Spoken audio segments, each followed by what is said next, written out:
همیهنان گرامی، با درود. تکنیکایی را که در این فیلم مشاهده می‌کنید به طور ساده برای دفاع شخصی در برابر حمله توسط کسانی است که با چوب به شما حمله ور می‌گردند.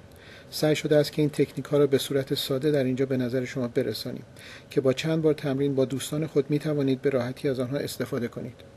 امید است که این کمترین کمکی برای میهن پرستان ایرانی باشد. در صورت امکان این کلیپ‌ها را کپی کرده و در اختیار دیگران نیز بگذارید. پیروز و پایدار باشید. این تکنیک‌ها برای مقابله با ضربات جانبی است. همان گونه که قبلا هم اشاره شد، در هنگامی که کسی به شما می‌خواهد با چوب یا چماق ضربه وارد کند، بدترین کار عقب نشینی است. در این حال باید رفت جلو و طرف را غافلگیر کرد.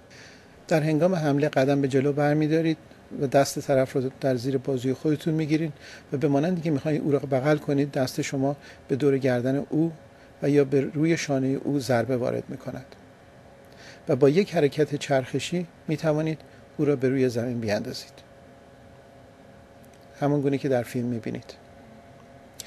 دوباره این صحنه را نگاه می‌کنیم از یک زاویه دیگر. مهاجم حمله جانبی می‌کند.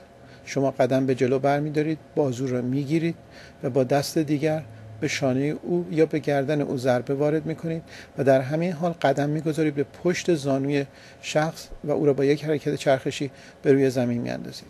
این حرکت را دوباره نگاه می‌کنیم.